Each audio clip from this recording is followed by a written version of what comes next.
3, 2, 1. Woo! Woo! Woo! Oh, show! Oh, Oh, my God, you can table and the computer just shook.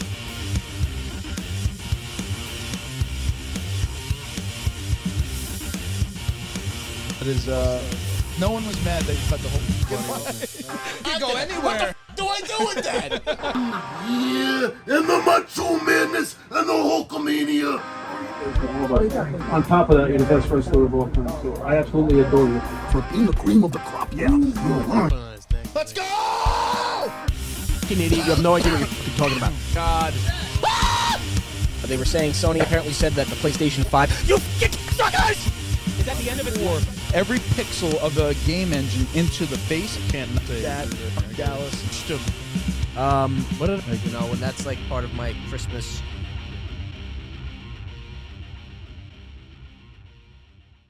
Hey, welcome back to the Break Room Podcast. And we have a very, very, very special guest tonight. Stephanie Nadolny, voice of Teen Gohan, Kid Goku from Dragon Ball, Dragon Ball Z, Dragon Ball GT, Dragon Ball Daima, and countless video games over the years. Yes. Welcome to the show. Great to be here, guys. It's happening. We're in Long Island, New York. Just landed a few hours ago, and here we are. This is finally happening. Thanks for having me. Oh, of course, of course. And before the show, we had a nice spaghetti and meatball dinner. Excellent. That Homemade. was a Goku meal right there. That was a Goku meal. Everything. You got to feed Goku. Like, that's just the key to It's part success. of it. Like, We have that that's in how you stay common. on his good side. Him and Luffy from One Piece. Similar. Yeah, who doesn't love good food?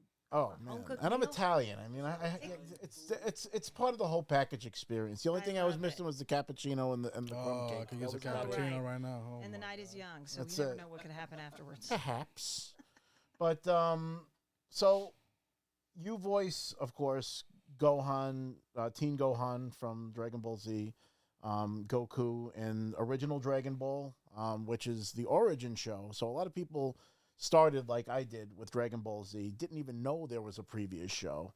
And then, you know, in the age of LimeWire and downloading things, give your computer cancer to download episodes of a cartoon show.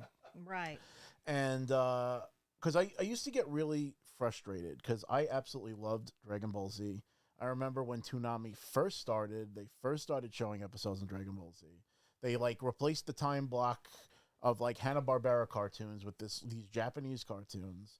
And I was like, what's this? And then they start fighting and it was like screaming. And I was like, oh, this is awesome. Like, I love this. And, you know, people are nostalgic for the past, but I love that I can watch the entire thing from beginning to end now. Because I remember they would like reset the show multiple times. Like, it would be like, all right, I'm in the middle of the Frieza saga. Oh, well, now we're fighting Raditz again. Like, why? I've already seen that. Like, Yeah. or what was even more frustrating is when it got really popular and then they started showing 2 episodes back to back, and it'll be 2 different arcs. Oh no, that's Not consecutive episodes. No, 2 different arcs. And there's a lot of episodes. It gets in a lot of characters, so I could see that could get very confusing. When you get stuck on Snake Way for the 4th time, it's, Oh, you know, yeah. because for those who didn't watch the original airing of Dragon Ball Z, Snake Way was a long arc. He had to get there. He falls into hell. He has to fight demons. He gets back on the trail. He almost gets eaten by a vampire chick. Then he finally gets to King Kai. Uh-huh. When they came out with Dragon Ball Z Kai, they kind of like, it was like diet Dragon Ball Z. Right, they took out the filler. They took out a so I lot of the heard. filler. They took out a lot of the, and of course they changed some of the voice actors, which I think is a crime. But that's the biz too, you know. Yeah. Just because you voice somebody today doesn't mean you'll voice them tomorrow. And I've been in plenty of voice acting classes that say like, you know, it's the one job that you get hired and fired constantly. Yeah, and you don't So- even know you're fired. And, You like find out from why, and- fans later. It's like, oh, okay. Yeah, you Cool. find out later when it comes out. Thanks. And you're Social like, media oh, finds out before I everybody. don't know what you're talking about, but kudos to the TMZ just told me I'm dead. people. Yeah, it does happen. Who now. knew? And it was the same for me about when the show came out. It was Dragon Ball Z, and we started. I didn't know any of this at the time. I mean, as I was recording, and then years passed. They started doing the burger. They did the Burger King, giveaway with the kids meal with the little Dragon Ball Z characters. That Oh, lit those up are on my the little- favorite. Oh, those so they're cool. I think it was awesome. like 2000. And then seeing stuff over in Italy when my band would play over there, and I would see all this Dragon Ball Z stuff, and I'm like, wow! All of a sudden, there's Dragon Ball Z stuff everywhere, and now more than ever. Oh yeah. But we did start where the OG Canadian Ocean dub left off. Gotcha. What I found out later, because I'd never heard of it, and I didn't even know it was technically an anime when I auditioned. They told me it was a cartoon, meaning an animated feature. So then I had to learn all of the lingo, which was fun, doing the research and learning along the way.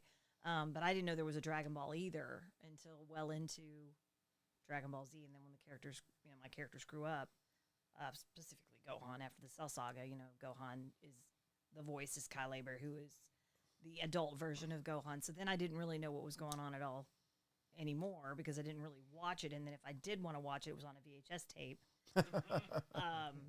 So it was kind of like I was touring with a show band at the time and traveling, and I was in and out of town, and so it wasn't something I could easily follow. So sometimes I get questions, and I'm like, I am so sorry, but I have no idea.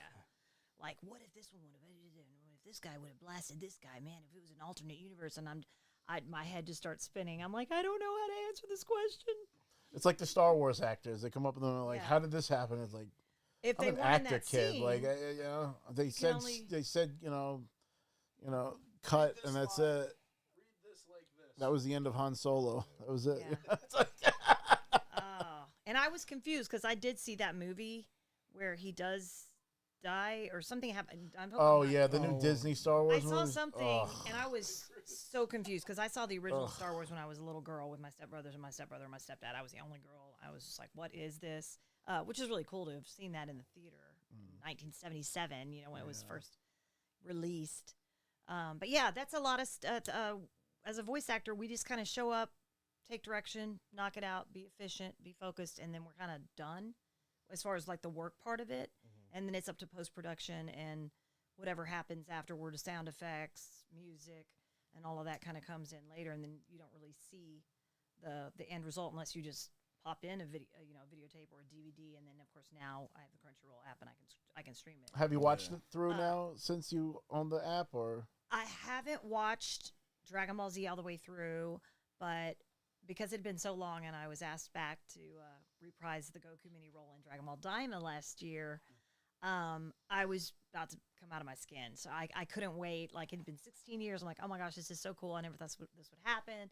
This is such a legendary legacy of Akira Toriyama. And then he passed away. And it was just all these things were happening. And it was like a personal comeback in like so many ways. And the timing was just nothing short of a miracle. So I had to get the Crunchyroll app. I had to subscribe, and I would watch Daima every, I think it was Fridays. Maybe it was Friday nights.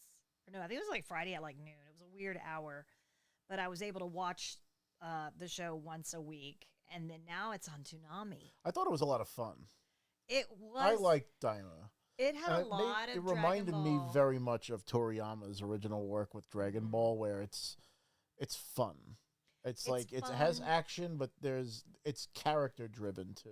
It's I lighthearted. feel like where they lost the sauce in shows like GT or something is that it became primarily about the fighting or the power ups, or this guy turned into this guy and this guy and this guy. Fusions. It was, I think that's what got the original audiences in Japan so hooked on Dragon Ball, was that it was the journey to the West. It was the, making friends along the way. And that was what I always loved about Goku as a character, was that he makes friends with all the people that were his enemies, because they realize, that he's not a, bad person. And, He's not a threat, really. I mean, he's strong, but he works hard. He gets, he's competitive. loyal.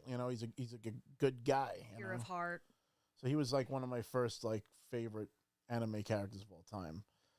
And that was one of the first anime I had seen. I mean, I had seen Sailor Moon and, Voltron when I was a kid and stuff. My brother grew up on that. See, my brother's 10 years older than me. So I got the I didn't know that. original stuff before my time, because I was born in 1988. So for all intents and purposes, like Star Wars and all that stuff shouldn't have been a part of my early childhood life. Uh-huh. But because my whole family were huge Star Wars fans and stuff, I was raised to love Star Wars. Mm-hmm. My brother was born in 78, so he missed original Star Wars and Empire in the movie theaters, but he saw Return of the Jedi. He had all the toys. My dad bought the toys before we were even born. You know, he was into all that stuff. You know, if you see that other room, he's got like a whole train room, and he does his little war battles with dice and stuff. He makes up his own battles.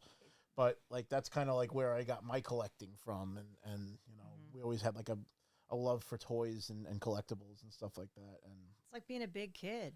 It's like you still hang on to that boyish or childish, or I say childlike, passions and wonder and excitement and adventure and if you don't, I mean, I personally feel like nobody should ever lose sight of or connection to that child that we all were. Absolutely, because it takes you back to a better time for a lot of people. A lot of simpler times. Adulting, not recommend it. Nope. But, like, taxes, what? Taxes, bills, work, responsibilities, car payment, economy. What? Yeah. No, thank you. It's a lot. It comes crashing down kind of hard too if you go right into the workforce, or you know, maybe don't go to college. I went to college for 2 years and joined a show band, and literally like 19 years old, and I was touring doing. Tell us more about that. Oh yeah. So as a child, I always loved singing. I loved anything music. I grew up in the era of 70s disco. Of course, my father was a big music person, and my mother was too. So one thing we always had when we were little kids, me and my brother. My brother's 3 years older. We always had music. We always had a good stereo, for sure. And so I was immersed with music, loved it. Had an ear for it at a very young age. I remember dancing in my, in my little nightgown. I think I was 3, and I was like dancing by the Christmas tree, and I would, all these songs were always playing. We would listen to a lot of music. Now, nobody in my family was really a musician. My aunt was a singer. She did some opera for a while on my dad's side, and I always thought my dad could sing because he would sing like the disco songs to me. Boogie Fever, Daddy. And he would say, sing Boogie Fever, and so I always had a passion for not just music but singing, like voices and singers and great singers. And I remember being super young, and I heard Donna Summer sing "I Feel Love," and I was like hooked. Like, I want to be like that. I want to sing like that. I want to be a singer. I want to be a performer. And then from there, it just became like singing, dancing, ballet, tap lessons, piano lessons, like anything involving music and the voice. But something I recognize now that I'm a voice actor and I've had this career with DragonBallZ and done all these conventions and stuff, is I remember doing like voices, like you do, like impressions, and I would mimic my friends, and they think I'm making fun of them, and I wasn't making fun of them. Even to this day, if I hear a voice that sounds challenging and I think I can capture that sound, you kind of learn I learned as a child to kind of know what my voice was capable of, and which, what tones and sounds that I could make with my voice. And singing only complemented one or the other, because it's all the voice. So I was just obsessed with anything, sound effects. I don't know. I think some people are just born with that. And I feel like voice acting and singing go hand in hand a lot too, because it's really funny. And this is, I've never actually told this story on the show, but this is a funny story from my childhood. My mom used to embarrass the shit out of me when I was a kid, because I would imitate voices, but I could also imitate singing opera. And my mother absolutely loved opera, so she would make me sing for company. And I hated doing that because I was like an introverted kid. I was shy. I didn't want to like start singing in the middle of nothing. I was like, well, I'm just gonna come up with my own. Or it's friends like of the family. it's like, oh, Robin, sing for them. Yeah, it's nice. And then I'm like, oh god. And like I remember like when we would go to my aunt's house, she had like a shed like next to like where we would like eat and everything. So I would stand in the shed and sing because I was so embarrassed. And I don't know if that experience kind of like forced me to just be okay with performing. Because then when I started doing Peter Griffin, I had no problem. I just did it. I fell right into it. Just fell right into it. I wasn't embarrassed. I didn't, self-conscious. I just turned into another person and kind of ran with it. And it's kind of funny how, like, the singing and all that stuff, because the, voices always amazed me from when I was a little kid. The Bugs Bunny and Roger Rabbit, all those guys, Optimus Prime. Right. Autobots transform and roll out. Right. I remember another turning point for me as a child was when I got my first like portable cassette recorder player.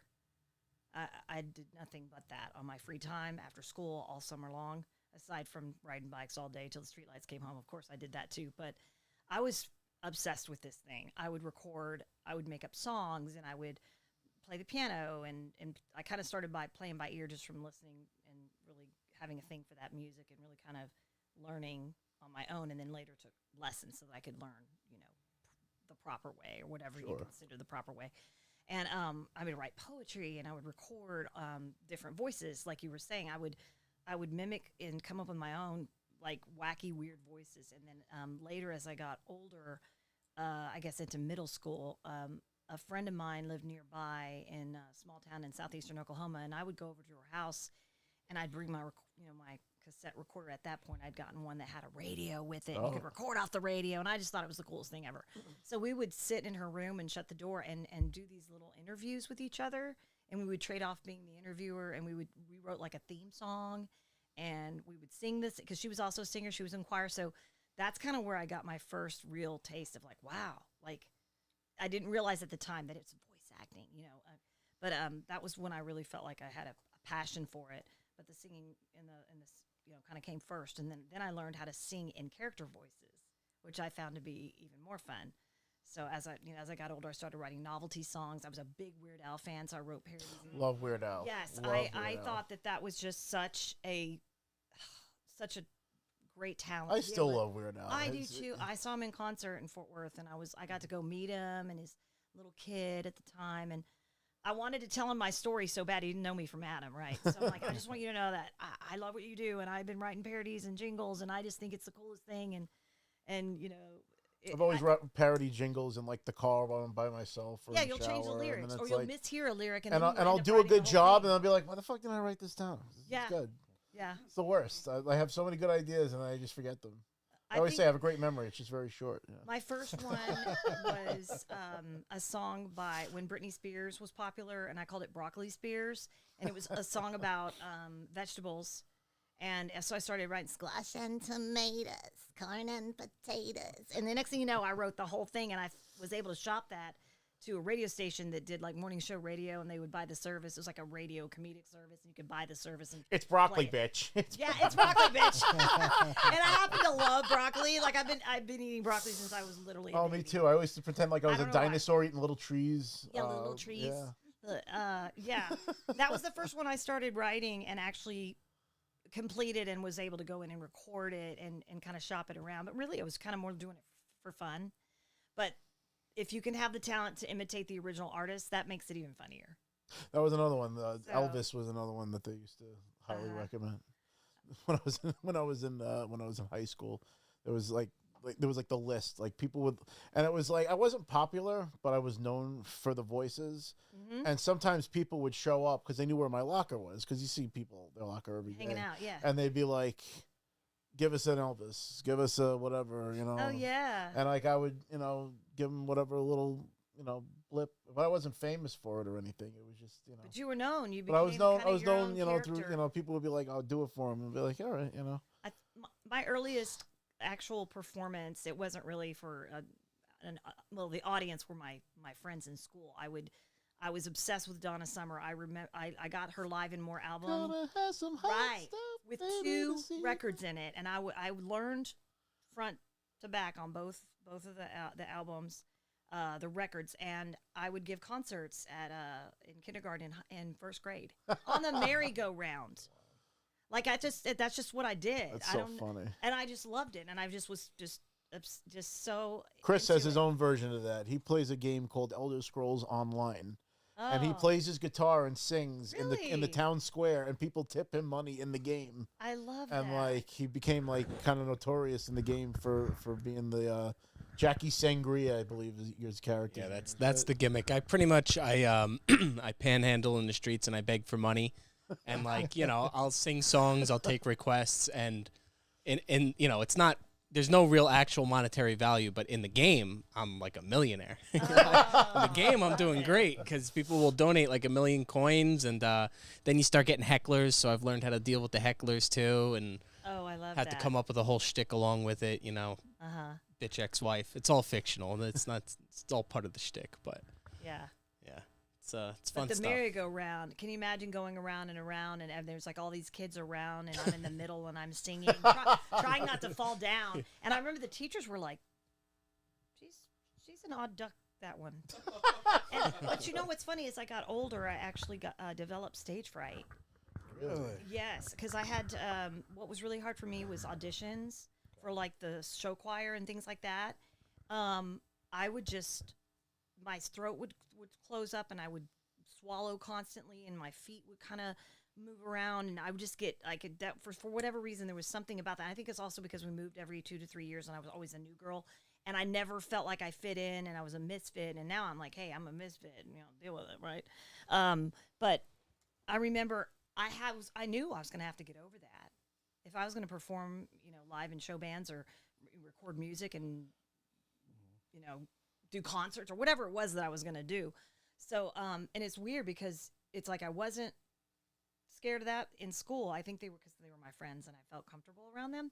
But when I got in front of, judges to audition for something, and I ended up blowing my audition in 6th grade for show choir because I got so nervous, I completely folded and I had to watch all my friends do show choir for a solid year.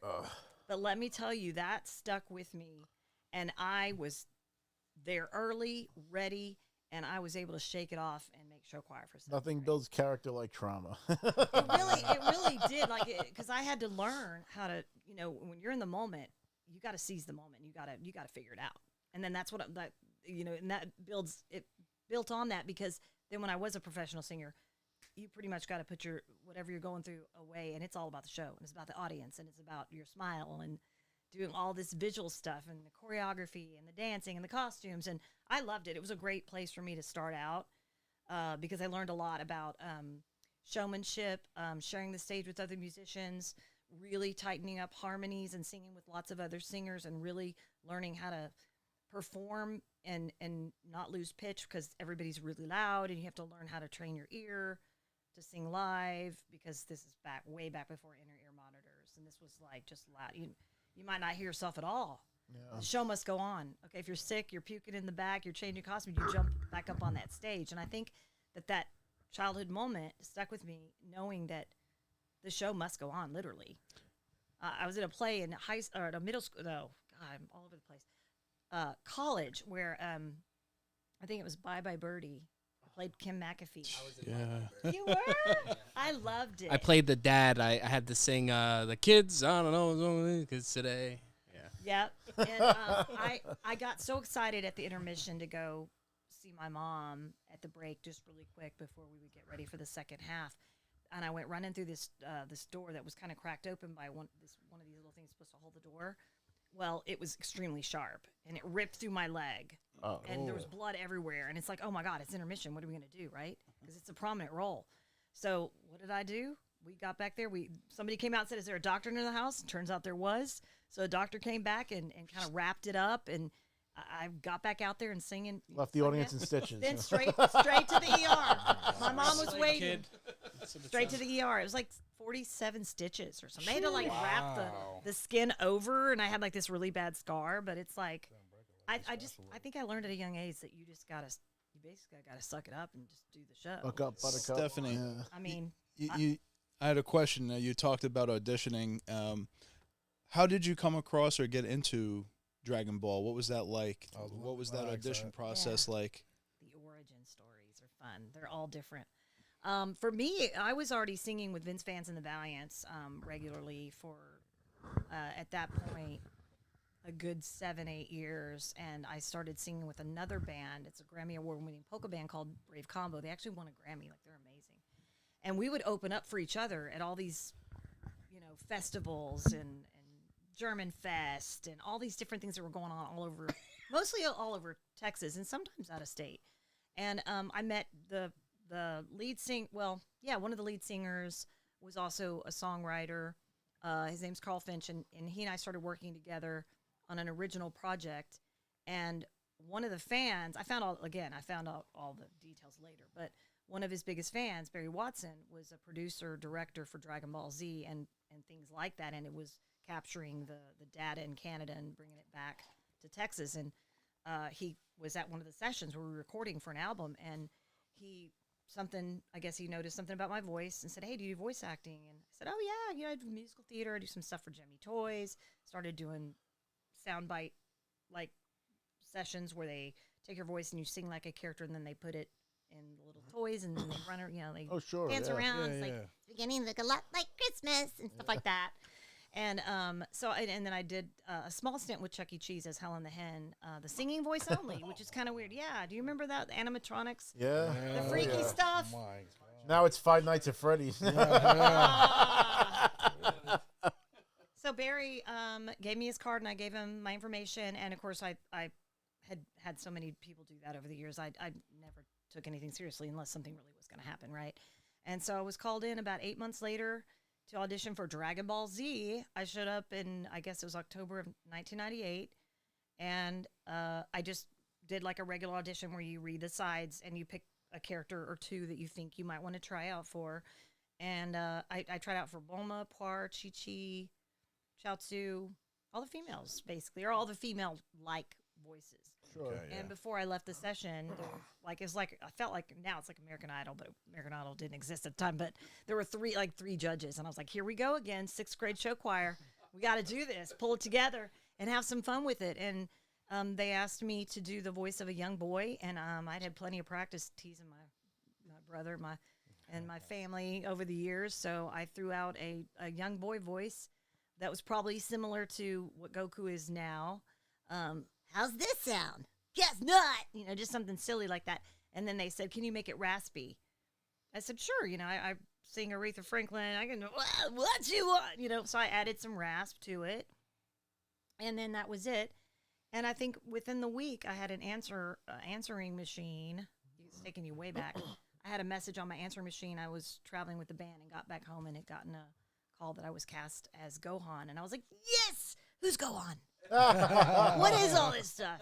And I knew it was a cartoon, and then I found out later it's actually an anime, Japanime, originated in Japan, and we're dubbing in English. And this was at a company called Funimation on the outskirts of Fort Worth. So I'd make the commute in and record maybe an hour or two at a time, and it wasn't steady. Gohan at the beginning for me was at the Ginyu Saga, so he's mostly in the background, a lot of, Dad! Yeah. Oh no! All these Krillin. No. Yeah. Whoa. How many ways can you? Because some of the direction on the paper scripts was open mouth, shock and awe, and I feel like I had hundreds of these open mouth, shock and awe, and then until you see the scene, you really don't know how big or small the shock and awe is. So 4 hours of. Right. So. I had to learn really, really early, even especially with the Jimmy Toys, to just come up with these wacky sounds and have them all sound uniquely different. And for whatever reason, I think that was one of my strong points back then, because I was still learning the etiquette of the voice acting field, and then just following direction. And so they started calling me the reactress. I was like, hey, I'm a side character. I'm the reactress. And then I'm sure your musical career also helped because you're able to... with the nuances of the changes of each performance. And for having mimicked other singers and styles for so many years, I think I was seasoned enough that I could, come through with that kind of sort of thing in the back. It was funny, because I kind of got picked on a little bit about that. But it was fun. It was really fun. And then... those are the noises I make when I get out of bed in the morning. It is fun to throw that voice in. It must slip out all the time. I feel terrible. What time is it? I'm hungry. So Gohan was more raspy. I know some of the fans will say, why are you so raspy? I'm like, really, honestly, it's up to the director. Like, what line is going to make it in and how they wanted it to sound. You really have to rely a lot on the director. But as I, was doing the character for many years, it became easier and much more efficient, because then I would just basically mimic what I did before early on. But my biggest challenge was it's not a show like in front of an audience at all. It's all done with just the voice. So it didn't matter what it looked like, didn't matter what I was wearing, didn't matter if I was smiling or not. And then once I kind of got into that mode, I could kind of go between the two and then go back on the road with my show band and then come back maybe for a session every, month or two. Now, did they have you purely doing voice, or did they have you with the show playing to try to like line up with mouth movements and stuff? Because I know a lot of anime does that. Yeah, everything that we saw, we could see what was going on in the scene. We could hear nothing.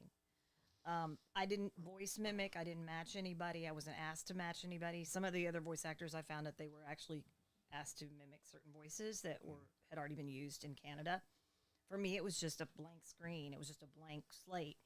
And that I think what also attributed to Barry noticing my voice and wanting me to audition is I had a similar voice as as Saffron Henderson, who did the voice of Gohan prior to me, and she was also a singer. And I think I was a little younger, but we were similar in age. Anyway, I think he heard something in my voice that was reminiscent of her voice. Shout out to Saffron. I finally got to meet her at a KamehaCon a few years back, and I've gotten to meet a lot of the OG Canadian. How is that? I've never been to KamehaCon. It's huge, right? Oh yeah, it's gotten bigger. It started out, KamehaCon 1. I was actually invited for KamehaCon 2, 3, 4, and 5, and I think we just did 6, and next year will be 7. They started taking it out of Texas. It got a little saturated, and I think it would always fall like on Mother's Day, and not everybody was available that time of year. So this last summer of 2025, KamehaCon 6 was in Atlantic City. Oh, really? It was, and that was should have went. Why have to tell me? It was fun. It was a bigger one. There were a lot of guests there. Some of the OG blue. Gosh, is it Ocean Dub? Oh, yeah. And there was some of the new minis from Dragon Ball Daima at that one, and some of the OGs from the early Funimation days. It was a lot of fun. It was. It goes by so fast, because you want to see and talk to everybody, even some of the other guests, and sometimes there's just not time. But and it's funny how influential that show still is to this day. I mean, it's mind-boggling. Even in Japan, like outside of like the craze that we had in this country, like they literally can't stop Dragon Ball Z, or else their economy will fail. That's what I'm hearing. Japan's economy will fail without Dragon Ball Z. I've heard several reels about that recently. Like they literally need it for the tourism and the trade, and like it's like a big hit in the huge. Like there are people that are like such diehard Dragon Ball Z people. Like I even hear like stories about. I mean, everything you take with a grain of salt, but like the cartels in like some of these countries, they're all fucking huge Dragon Ball Z people. Apparently, the day Akira Toriyama died, there was like a ceasefire for a day. I'm like, it's incredible. And now you look at all these other anime that have, come in the coattails of Dragon Ball Z, and how huge it is now. I mean, people that used to like anime were like the nerdiest of nerds. Anime, yeah, I heard, because I was, well on my way with my career, and I was, rarely home, and I've heard stories, especially at the conventions and the comic stores, the fans will come up and tell me about their history where they got made fun of because they watched anime. And then I have other fans, one of our favorite people in Houston, she's actually a sergeant with the Houston Police department, and she is tiny, like she's our little sidekick, and she said, "Oh, if you didn't watch Dragon Ball Z, you were a loser." Like it was the other way around. And it's like, well, which is it? Like everybody, kids are just immature. They get bullied for all kinds of reasons. Oh yeah. Oh, God forbid you're different in any way. Oh yeah. And then now they strive to be different because they want to make money on the internet. Yeah, I mean, unless you're an athlete. When I would move around, I tended to be shunned by my peers because I was, auditioning for the plays and I was wanting to sing and perform. Whereas if you're an athlete, they're like, oh man, they're gonna help us win the games and stuff. And I was just like, this is not fair. But it's just, it becomes part of your personality, and it's contributed to a lot of my resilience in the industry, actually, because you can't really trust everybody, and there's a sinister side to the industry for sure. Is there any advice you'll give anybody that's trying to get into the industry? Oh yeah, I mean, there's all kinds of things they can do.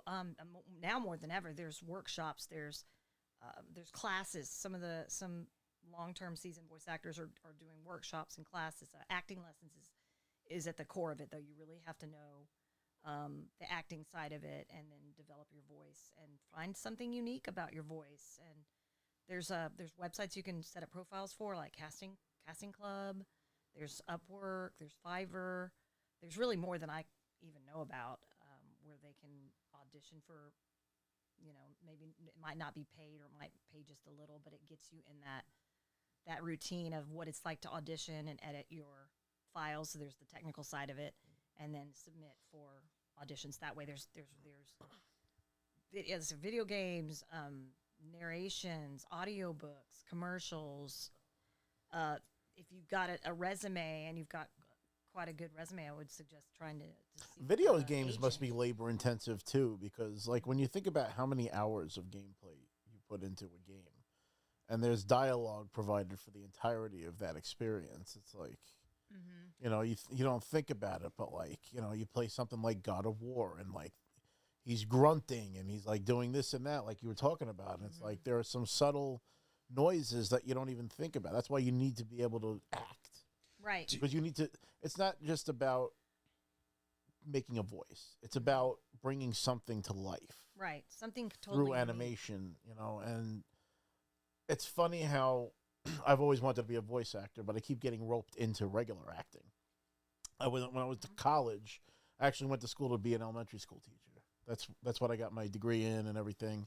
Yeah. I just couldn't find a job because I graduated in 2010. The market crashed in 2009. There were just no jobs to be had. I mean, I ended up becoming Real Life Peter Griffin in the end, so it wasn't really a bad thing. And that's how we met. Exactly. Years ago. But it's like, when I was in college, you had to take like an area of concentration. I was always comfortable in front of like a crowd because of, what my mother used to put me through. So I just took like speech as like my area of concentration. One of the speech classes was an acting class. So I was like, screw it. I get to play around for, 3 credits, whatever. I have to take these 10 classes anyway. And the teacher loved me so much, she cast me in the play that they were putting on, because they had a little black box theater. It was a rock opera called Violet, and I had to play a televangelist. Wow. And I'm like, I never did anything like this before. I'm not good at memorizing lines and doing this and that, but this is a live performance. You don't get retakes and all that shit. You forget your lines, you got to act your way out of it. And we put on a few weeks of that production. I actually pulled it off. I did it. And that was like my first like step into like the acting world. And then, I was in a couple of indie films now. Most recently I was in a Crow fan film based on the world by like The Crow with Brandon Lee. Yeah. And it's a really good movie. I actually went to go see the premiere. We had a red carpet thing in Virginia. Brought my dad with me. We got to go see the movie. And apparently it's picking up a lot of traction because it was originally supposed to be released on YouTube on Black Friday. But now I think they're looking to do a bigger distribution. I think the studio really likes it, the people that own the rights to The Crow. So who knows? It might be a legitimate sequel at some point, which is really cool. Just never know.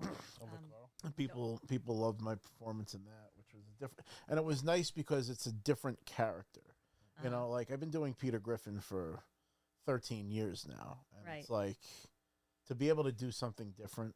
That's why I understand like when Harrison Ford or Mark Hamill kind of like get jaded with Star Wars, because like they've done more than Star Wars, and it's like.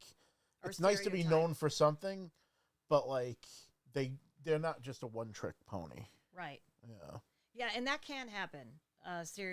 Being stereotyped. Sure. There was a time when I thought, especially after GT was over, because I wasn't called back in for really anything Dragon Ball related. Now, granted, my characters did grow up, but I wasn't called back for Kai, so I was kind of out of the loop. And I kept thinking, well, I can do a lot of other different voices, like.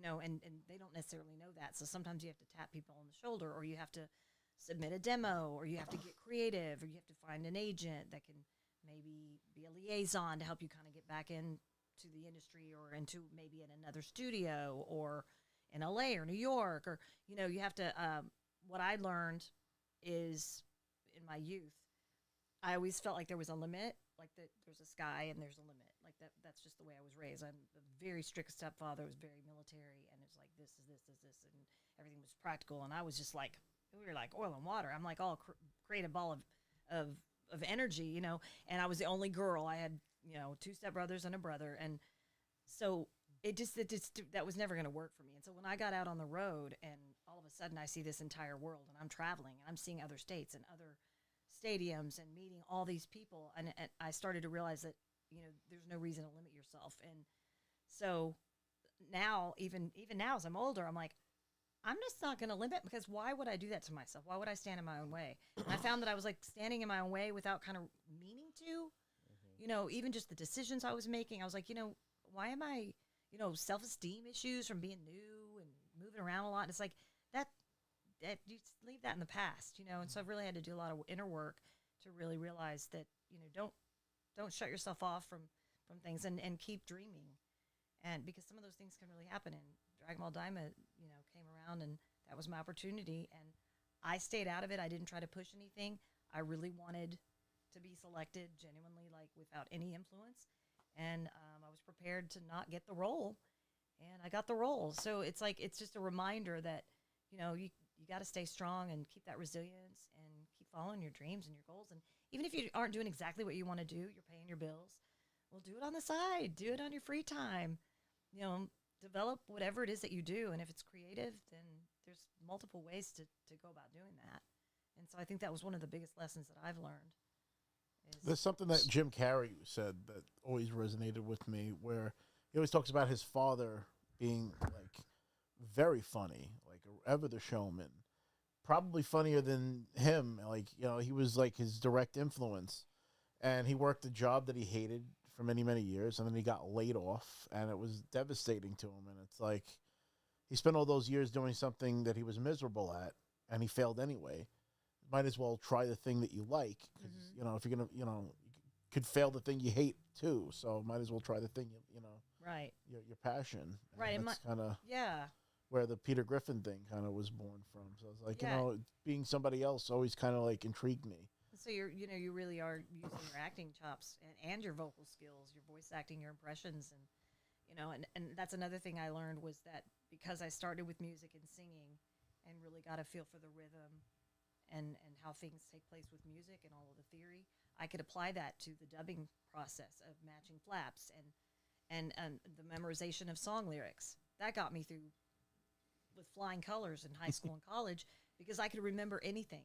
You know how it is, some people say, oh, I can't remember what I did last week, but I can remember all those songs from the 80s or whatever, you know. So I used it to my advantage. You know, when I was in parochial school, I could memorize Bible verses overnight, and I'd be the first one to memorize the Bible verse and win the prize. And eventually they quit giving me prizes, because I would learn it the first night. I would come in Tuesday morning and I'd have it learned, and everybody would hate me for it. But that's how I challenged myself.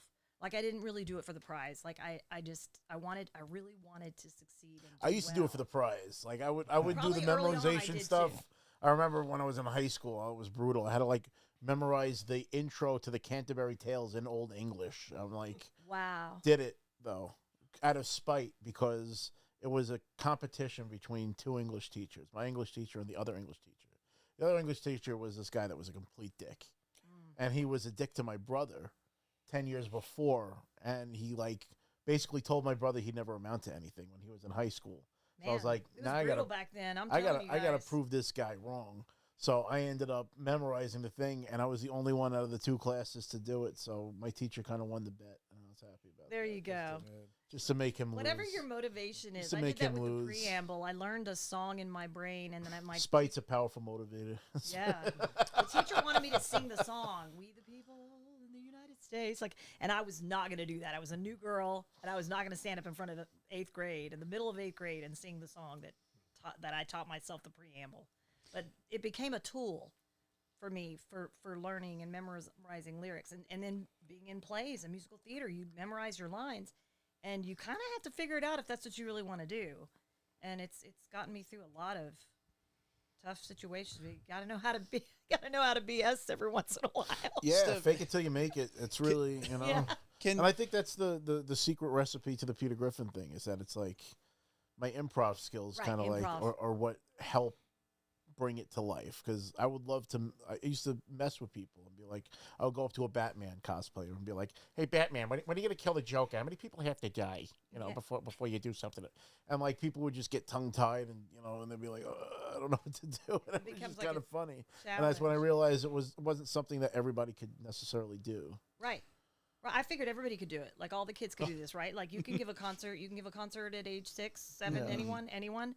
And I found out later that what was unique was the singing capability and the voice acting capability meshed together into being able to sing in various character voices and to find which that's what I found really made me shine more so than one by themselves. If that makes any sense. I don't know. Because not everybody can do that, I guess. Yeah. You can have a lot of voice actors that can't sing and a lot of singers that can't voice act, but then you've got a lot of singers that can voice act. So, but if you can sing and sing an entire song and write it and produce it and sing it in another voice on key. Yeah, that sounds tricky. Yeah. Can you speak to some of the differences between your experience stage acting versus voice acting? I feel like, as an observer, it's got to be different because I feel like with voice acting, there's got to be a sense of sort of isolation. I don't know if you get that opportunity to really work with another person or another character in the booth, or can you speak to some of those differences? Sure. There is a difference in the sense that it is an isolation type. You're in a booth. You're in a padded booth. So you got to be crazy if you're in a padded booth, right? Just don't put me in the straitjacket. I'll freak out. I am the padded booth. That'd be fun to see you go in there with a bunch of other people to do what they call walla, which is all the background voices, and then you have to get like 2 or 3 people in at once and cram in there and hope everybody took their shower that Don't morning. fart. Don't fart. Don't fart. That wasn't me, but yeah. So there isn't. So you are in a soundproof booth, and you do have the dialogue with the director, but you're not with acting in a live performance. You've got people to play off of. You've got eye contact. You can make facial expressions, and you can move your body in different ways to kind of the body language. When you're in the booth and you're just doing voice acting, like I said, I had to learn early on that I'm not putting on a show here. This is about getting the best possible read of these lines and this character voice, and it needs to be good. Breaking the ice with that was the hardest part. But then I started finding that because of that, I have an advantage. I can move around. I can make funny faces. I may not look very pretty at the time, but it doesn't matter. Doesn't matter. You do it for You have to overact pretty much. Yeah, you to can make be a it- little over the top with the way you move your mouth, or if there's this fighting scene, I can't stand still and really do a good job. I can deliver the lines, but for me, if I'm going to punch somebody really hard, Gohan is going to punch somebody, it's got to be, it can't just be, like you can't really get that better sound if you're not able to be in motion. And so for me, it was just a challenge not to move so much that I would knock. There was a music stand there, paper scripts, paper noise, jingly jangly jewelry. I remember I'd have to take all that off before I go in because you don't want that either. So, and the big difference is not being able to have an actual person to play off of. Now, every once in a while, whoever came in before you, because we voiced our lines one at a time. We go from one line to the next, rewind, fast forward, from back in the day. And if somebody else had come in, say, before you or the day before, or maybe even an hour or two before you, you could hear the pre-roll to get an idea of where you were in the scene and how the line would be delivered. That was helpful. Now, if you're the first one to come in and record for it, You're setting the tone. you're setting the tone. And every once in a while, we'd have to come in for pickups. And that could have been an audio issue, or the line wasn't quite, it was too much or not enough of what was needed. So we would just come in and do like an hour of pickups. But based on the timeline, I imagine Dragon Ball having a lot of not enoughs because it's constantly at a 10. I mean, in every fight scene. it does seem like it is. And what's interesting too is nobody really told, I know in my experience, somebody told me where my character was going and where he was going to be. Like, so when it came time to do the Cell Saga, Oof. I'm walking in blind, like, oh, okay, so we're going to be Gohan, right? And they're like, well, you're going to be Gohan, but you're going to be freaking Clint Eastwood badass. Like, you're gonna have to come up with the grovelist, whatever the word is. Gravitas? You gotta Gravitas. you gotta make your voice sound tough. It's gotta be intense. It's gotta be controlled, but it's gotta be extremely low. There's gonna be monologues and all this. So we were just taking line by line, and I'm like, oh my gosh, because to me that was a different voice. Right. Right. It was just distinctly different, and I'm just really glad that the directors at the time had faith that I could pull it off, because apparently from a lot of my feedback from my fans, that's kind of some of the most iconic stuff I was involved with. Oh yeah, the fans. Yeah, that's specific. Gohan, you know, Gohan in the Cell Saga is like hitting his stride. It was like they were finally giving the character the respect that he wasn't getting, because they made him a real crybaby. They put him back in school. And they kicked him in, you know, with with Piccolo, and, you know, Piccolo like toughened him up, and then he was a little bit better when the Frieza saga happened, but then it was really the Cell saga where like he shone. And I didn't know really that really was the case till many years later, when I was doing, you know, appearances in Comic-Cons, and really regularly didn't start doing those again until after COVID. I'd do a couple things here and there, but and I'd be asked to be the lineup, and I was kind of out of the scene for so long that I didn't know where I would fit in, and I'm like, are you sure you want me? Like, I did this like 15 years ago, 20 years ago. Like, are you sure? Like, why would they want? I'm used to. I found a lot of like the OG voice actors, like even like from like G.I. Joe and everything back in the day, they were like extremely surprised at like how much people loved them and their voices, and how much of an impact their performance had on people's lives. Like, you really don't know. And I mean, I'm not even like a voice actor. I'm just a cosplayer, and I get feedback all the time that like, oh yeah, my videos have, you know, made their day, or, you know, they were going through a dark time, and, you know, just the simple laugh is, you know, life-changing for some people. And it's you know, that's kind of what keeps you going. It keeps you going. It makes you, the fact that you did something positive, say like you don't feel like you're maybe good enough in some areas of your life, or if you're going through a lot of personal grief or loss. Like, I lost my mom when I first got cast as Gohan, and, you know, that's 26 plus years ago. And I mean, she was like my absolute rock. And I the only way I could go on when times were really, really hard for me for many years was to just think of her and what she would want. And, you know, believing in that she's still with me, and she, you know, she brought me into the world, and she was my hero. So, but it's a testament to that. And it's like, that's when I think I understood, when I started doing more Comic-Cons, and I started kind of getting a lot more exposure, and I kind of it's like getting a joke. It's like, oh, I get it. And then I started seeing my childhood heroes, you know, whether it be Jim Cummings, what is he, the voice of Winnie the Pooh? Oh, bother. Yeah, and Bill Farmer, the voices of Pluto. Goofy. Doggy, Pluto. Goofy. Goofy. And he did both of them. But then it kind of had me, like, in perspective, think, oh, wow, so the cartoons I was growing up with, those are the voice actors. And I kind of put two and two together. Who were your biggest cartoon, like, your favorites as a kid growing up? Well, I mean, Mel Blanc is a no-brainer. I did watch the Smurfs. There was only one girl Smurf. Yeah. Smurfette. Yeah, and she wasn't a real Smurf. Papa Smurf. She was made out of clay by Gargamel, and she was supposed to be evil and was supposed to lure the Smurfs to Gargamel. But then the goodness power of the Smurfs turns her good, and her hair turns from brown to yellow, and then she became Smurfette. Oh my god! But she wasn't. That's why there's only one girl Smurf, because she wasn't real. I guess they were all guys. He's still the greatest laugh, though. Oh, yeah. Gargamel. Ooh, I hate you, Smurfs. And I'm trying to think, like the Jetsons, Underdog. What else did we watch? The Flintstones. Oh, God. I had to go to. Barney, my pebbles. That's everything. You Fred. So you later, Fred.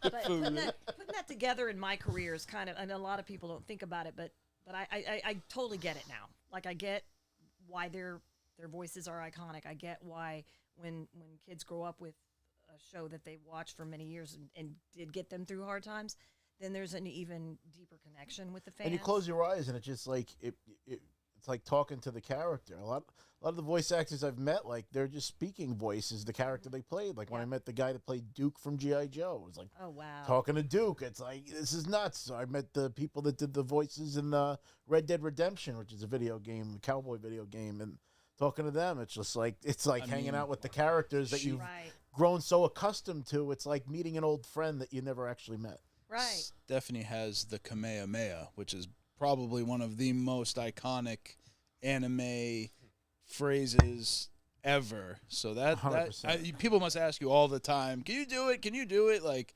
that must be. I do it with them. We did a video together. We did a couple of videos. We did some video, 2, maybe 3 videos. I know one was in New York, and in fact, I just let you take it and go, and I just followed you. He started the Kamehameha wave, and I just kind of, while we're doing this, like, oh, we're recording right now. It's like, I got this. I know. You did the sound effects. Do your little sound. I mean, come on, that's great.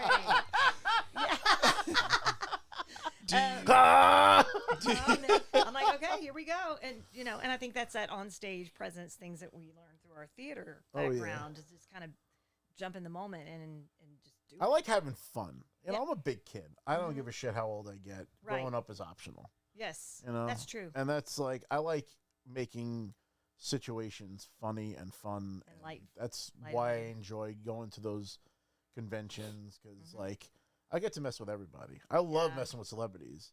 That's my favorite, is making people laugh. When I met John Bernthal, who played the Punisher on Netflix, I walked up to him, and I was like, they actually offered me the role to the Punisher first, but they felt that my physique was too excellent, so they had to turn me down. And he's like hysterical, and it's like, I just love doing that, It's I great met to Billy get D. that Williams, like, you do that voice very well. I was like, holy shit, it's Billy D. Williams. Isn't that crazy? It's like, what? You meet these like legendary people. It's just so funny. Hi, Danny Glover. Like, it's just the crazy and stupid shit I've done over the years. And that's what and it's a whole new world. Like, I know that when I first started doing the Comic-Cons, I did several early on, and we would just go for fun, or we would drive there ourselves, or it would be local or something. But my first ever big Comic-Con appearance was San Diego Comic-Con in the summer of 2000. And I had just come back from Europe with my show band, Vince Vance and the Valiants, and I had seen all this Dragon Ball Z merchandise and stuff. And, me and 3 other voice actors were invited, and I was the only girl out of all 4 of us. And we went to this Comic-Con, and we were signing sports cards, like, not sports cards, but like the little trading cards. Score was the name of the company. The little trading cards. And then we were playing Dragon Ball Z on like an old style boob tube TV, like VHS tapes. And I remember like having to prove I was the voice of young Gohan that entire weekend, and it was a 4-day con, and I was I lost my voice completely by Sunday. I bet, especially with the raspiness. Well, and we were all in like 27, 28 years old, and everybody was going out, and it's like, oh, we got to go out, let's go out. And that was the height of the Dragon Ball Z craze, and have too. a few drinks or whatever, and it was like, and then I wouldn't get enough sleep, and then the next morning I'd sound like a frog, but nobody believed me, until I did it, and then they'd be like, oh, she has a voice of Gohan, but you're a girl, And that was the biggest one I hate I'd to break ever it to you, been Bart Simpson's a girl too. Exactly. Yeah, it's the norm. Can do the voices longer, and our voices don't change like boys' voices do when they hit puberty. All the Rugrats were girls, like Dexter's Lab was a girl. Baby Trunks, I did the voice of Baby Trunks. Oh, love Trunks. Is there another character that you wish you did for Dragon Ball? I mean, maybe he got some big ones. I think it would be, my dream role is to be the voice and the singing voice of a musical type of production, like maybe like a Disney movie or something. I can only think about Disney, like The Little Mermaid. She did. Jodie Benson did the voice and the singing voice, and if I could do something like that, I just think that would be a dream. That's like a musical theater dream of mine. Possibly. You hear that, Disney? Make it happen. Pixar, whatever. I don't know. I mean, because I know it seems like it's even harder to get into some of the bigger ones, because a lot of the companies are using the big name actors. I think that's a fatal flaw of like because it's like they're casting famous people just because it's like, all right, well, Danny DeVito's the shark, so now you're gonna go see the little DeVito. You didn't know who Belle was from Beauty and the Beast or The Little Mermaid. They were relatively, Right, you know. back then, it's changed a little. I'm not saying They were better. They didn't do a good job or anything. They were better. Those movies, and they did such a great job. Those are iconic, you know, cartoon films, and my girlfriend loves those movies. To this day, she wants to put them on and sing along with, you know, it's so yeah, it's almost a shame that they pivoted to big names just to draw a bigger box office because sometimes they just don't do as great a job. Well, and I think the art and the creativity, we were talking about this earlier before we started, like you don't, if you're a true artist and you really do have that sense of creativity, you never want to get that lost, and you don't want it to, if the goal's money or the goal is not to create something beautiful and something that's true art, then I find that to be sad, and I think it can inhibit the overall product. Yeah, when you turn it into a job, it's like, yeah, you know, you kind of have to like. And I'm not knocking the big names. Yeah, of course. They're doing great. Like, I mean, if they're good at what they do, so some actors naturally have good voices. And sometimes you have like a great actor that like maybe it wasn't their best performance because that's not where they excel. You know, like you can get a Broadway actor to do a voice acting job, and the voice acting job could be different for them because they're not getting that live feedback from an audience. And like you said, or having the person, you know, across from them to work with. Respond and so sometimes, like, I remember there was a game, Destiny, where originally Peter Dinklage had voiced a character, and then they felt that the performance kind of fell flat, even though he was such a big name. So they brought in a working voice actor named Nolan North to kind of like take over the character and everything. No, Lance Reddick was always Zavala. He was always Zavala. Whether we wanted to or not, we stepped into war with the Cabal on Mars. Great point. You know, finding out Luke Skywalker was the Joker. You know, that for Mark Hamill to be, you know, or James Luke Avery, the Skywalker. Shredder, and Uncle Phil. You know, like it's like kind of funny. Yeah. You look at that stuff. I also voiced East Kai. I'm the queen and I will win the gold.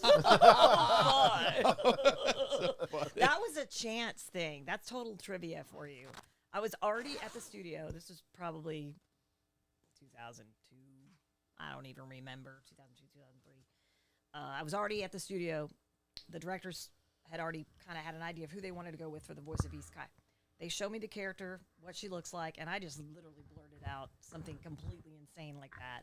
And I was just having fun. Like you said, I was having fun, and I guess it showed through because I got cast as East Kai that day. Now, is that voice, is it ultimately like kind of based on somebody that you know or that you met, or is that just totally, you know, from scratch? It's probably just, you know, growing up and making different voices, and it was just something I think I could do.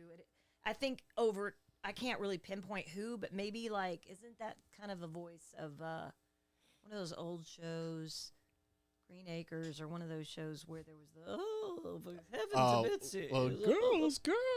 Yeah. But wait, that was Mrs. Barrett or something. Oh yeah, Mrs. Barrett. Oh, what the hell? The Facts of Life. Yeah. Yes, that. The Facts and there of was Life. another one. There was another character that I think. Oh, Gilligan's Island. Oh, Thurston. Oh yeah, Lovey. I think there was. Yeah. Oh, Lovey. I think there was a little bit of that, and then another character I got to do that actually got to be in Dragon Ball with Goku is one. She only has a few lines, but I took the inspiration directly from my Polish Rhode Island Aunt Manya. And she talked like this. Oh, Stephanie, your Uncle Randy passed away last November. So I did that voice as this character in, he's a Randy boy. And I don't know if you might have seen it, but I remember seeing that, and then to hear Goku talk to this lady that was my voice. And then the other day we were watching a Dragon Ball episode, because we just started watching that for the first time on Crunchyroll. There was a lady in the scene reading a story to a child. Baba. And I was like, I think that's me. And the German English teacher, Mrs. Hamilton, please open your textbook to the page 24. So there's a lot of random voices that a lot of us were able to do. The only way we would get cast in these roles were if we really could uniquely sound different. Like Goku and Gohan are close enough, but Funimation was really particular about making the voices sound as unique as possible, which I think might differ a little bit from the Japanese studios. I could be wrong. I haven't really watched. I think it's important too, because I think that from a viewer's perspective, a lot of people put on these shows in the background, and if they can't recognize the voice of the character that they're listening to, they're going to kind of get lost what they're watching. Right. Like when you watch something, it's like everybody has a very distinct voice, and if you've been watching the show along, you know who's talking. Consistency, There's no question. too. Exactly. Consistency, and then really bringing that character to life. Like my dad's been hooked on One Piece lately. Really? I got him on One Piece, and I hear it playing in the background, and I'm like, I know exactly who's talking right now. I don't have to be watching the show to like know what's going on because Now, is he watching it dubbed or is he watching it? True. he's watching it dubbed Okay. because he doesn't want to sit there reading subtitles constantly, It- which I get. You know, I like it in Japanese. I love the original Japanese voices. Is it pretty cool? It's so cool. It is so cool, and like it just sounds so better because it's like they could just be like Straw Hat, or they'd be like Mugiwara. I did get the advantage of now this time around with Dragon Ball Daima, we record completely differently now. It's a completely different studio. It's called Crunchyroll, and there's a lot of studios recording at the same time, pretty much Monday through Friday. There's no paper script. It's on a screen, a flat screen, and we do get to hear the Japanese in our ears, like That's cool. headphones, before we take a stab at it because it gives you just an idea of what's going on. So sound effects are usually already there, so you can kind of have an idea if you hear footsteps or if their mouth is wide, you got to be louder, you got to be stronger, you got to deliver the lines slower. So that has been a real treat to hear Masako Nawaza's voice in my headphones. She's so iconic. She's been doing the voice for almost 40 years now. Wow. That's another thing. 1984 was when the manga came out, and 86 was the airing of the first Dragon Ball episode. You guys, 40 years. I was a kid. I was a child. Yeah. That's crazy. That's wild to me. Wasn't an idea yet. Yeah. So next year's a big Neither year. was I. You know about the Tokyo Dragon Ball store that opened? Yes. Yes. Yeah, they're Within opening a days. huge store. It's I think it's the first of its kind, right? Like I believe so. like a Dragon Ball specific like store. I know Like, someone that just got back from Japan, and they are like totally like banging their head against the wall that they were there. Probably the only time they're ever going to go, and the store wasn't open yet.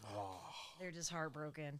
Next year they got the Pokemon store. You got to go back. Oh yeah, that's another one. There's a Pokemon theme Theme park park coming out out next in year. February. Oh wow, I believe it. It's a popular one too. It's it's another one of the gateway animes. I think there's a Dragon Ball Z. Maybe I'll theme pretend to be a park. sumo wrestler and think see if that- they'll I think fly it's me out Saudi there. Arabia. In Saudi Arabia, I believe so. Yes. I've been hearing about that, but you know that takes years to build. Yeah, it's gonna be. See how long it takes for them. Saudi Arabia. Yep. Dun, dun, dun, dun, dun, dun. Yeah. But that's pretty exciting for I mean, I'm just excited and honored to be a part of something that's so much bigger than I'd ever dreamed. And I'm happy for the fans and the people, that have watched it growing up, and now they're having kids and watching it with their kids, and they're bonding over these moments between father and son or mother and daughter or whoever's watching it. I just think it's really cool to get that, to hear these stories. I remember being a kid in middle school and like drawing doodles of all the characters. Oh yeah, fan art. We would have we would theories about like the next level Super Saiyan, and the fucking hair just gets bigger and bigger. We would What is go he on- gonna look like, and what's he gonna be wearing? We'd go online, Who can he hunt beat? down photos, like print them out, put them in these binders. We were like obsessed with like the Pokemon evolutions and the Super Saiyan evolution. Like, what would Super Saiyan 4 or 5 look like? And The heated discussions on who would win between him and Superman. I've like, heard that a lot. Goku beat You know? Superman up. Sorry. Right. I've heard a lot about that. And then I get questions like that at some of the question and Goku answer every time. panels. And I'll be like, well, I don't want to sound biased, but I'm kind of biased. But I also grew up with the original, well, I say the original, not the original Superman, but I grew up with the Christopher Reeve Superman. I just watched that Love those documentary. movies. Actually. I was a huge fan of. especially the first two.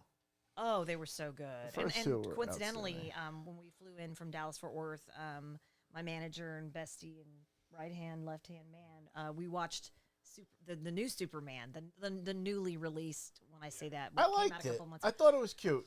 We have 21 minutes left of it, and we had to stop. Oh, the no, I that's know. the worst. That's the worst. No. I The only time you know. wish there was a delay. Hopefully or, they have it on the next flight. Well, You when can they finish. when you screenshot it, it's against copyright, so you can't screenshot where you left off unless it like just the time. So no, I it took a little while for me to get into it, but it is pretty good. There's a lot of like crazy special effects, but it is 2025, and so I see why they. Oh yeah, especially the guy with the tech. What the hell's his name? Mr. Yeah. There's a Miracle. lot of- Mr. Miracle, I think his name is. Mr. Terrific. Mr. Terrific. I like that there was comedy, and I love that there's a freaking dog. I mean, come on. Yeah, He was one of the best parts. Oh yeah. Animal people, like. And that's James Gunn's dog, apparently. Oh, That's his dog, They and they- modeled after him. It's modeled after him. Well, he's not white. I think his dog is blonde. They decided But to make. his attitude and everything is directly from his dog. I love it when he whistles for him, and he's like. His Yeah, ears and going then his little up. head goes sideways like our dog Brady. He's like, anytime you say something, you think he knows the word. He's like, it's adorable. So, He's yeah. got a white dog. He's got a little Bammy. Does anything going to all the cons and everything? Does a request stand out in your mind that is one of the funniest or strangest? Does it have? Do you have one? One of them is reenacting the scene in episode. Well, I think it was episode 1 or 2 of Dragon Ball where Goku falls asleep with Bulma. Bulma's a teenage girl, and he never met. Oh, a and teenage he, girl. yeah, I know. Yeah, what to you're talking reenact the scene about where Bulma's balls are gone. Yeah. Oh my god! I've actually reenacted it. With Your balls Tiffany. are gone. Oh Right. no! And she thinks it's the Dragon Balls, and she's like, Oh, He full on just takes them off, and she's asleep, and he freaks out. that's Never seen anything. And the best Why part does is she not that have a leads to tail? another joke. That's why I love Toriyama. Yeah. Because then, like, she thinks she's just showing her underwear to Roshi, Roshi. but he took her underwear off, so she just fully exposes herself. She didn't know. Like, and Yeah, I'm it's just like now funny seeing how this like that stuff. slapstick yeah. shit. Now they've made Yeah. it a point to point out some of the more It's inappropriate to today's standards. out there. Right. I'm sure a lot of that got. I know that they had to do. What do you call that when you? Censoring? Well, yeah. Yeah. There's a Mr. felony committed Popo in every and- episode. That's Of what David course. tells me. Yeah, all the lingerie. I mean, but teenage boys, college age. But I still think, in a way, when you think about it, like even Bugs Bunny and shows like that, there's lots of adult humor. Oh, It's yeah. not Bugs near as Bunny was in risque. drag half the episodes. Oh, I right. mean, But it That- kind of goes over the little kids' heads. That stuff and then they always. get it later. Yeah, that stuff Yeah. would always go over your head. You weren't aware or conscious Bugs of Bunny was my hero. what as they a kid. were He was my number pointing one. at. Genius. It was a subtle humor between whoever Right. was writing it and making it, and a little bit of an inside joke. But now Right. that you can really dissect and analyze, and Right. And Opposed to- Cartoon Network had to cut out. I know that they wouldn't show Gohan getting pummeled by Frieza with the blood and everything because it's considered child abuse or whatever. They had to cut that out. oh, Then they had to cut out. There were just some scenes I just remember. Oh, Mr. Satan, we had to go in and not Hercule. just do the line again with Hercule. Yeah, it's just different things like that. Because Cartoon Network standards were, whatever their standards were, and so they just made Yeah, it's the they've been doing that with comic books and cartoons forever. Wrestling too. that's funny. Have you signed anybody's tattoos? Has anybody tattooed I your have. autograph? Yeah. I have signed some. I've signed some tattoos, and then I've had some people have me sign their leg or near a tattoo or around a tattoo, and then they go get the tattoo of my name, of my signature on their body. That's so funny. I'm always like, "Are you like?" First time I did that, I thought it was a joke. Like, no, he's not really gonna do this. He's just gonna wash it off or whatever. But then he came back, and it was on his leg like the next day. And it was It's all just like permanent. blistered, and I'm like, "Oh my gosh, are you sure you want to do this?" Like, I turned into mom. I instantly turn into my mom. I'm very nurturing. I call myself Anna Mom and Anime Auntie now, and it's natural. It's just I get around kids and I become a mom. It's crazy, and I'm just like, oh, you might want to think about that, like before you really do that. What's Sleep your on it. favorite? What's your favorite experience with this with the Dragon Ball Z and all the years that you've been doing this? Oh, there's so many. It was great. It's really great getting to travel outside of the United States. I'd like to do more of that.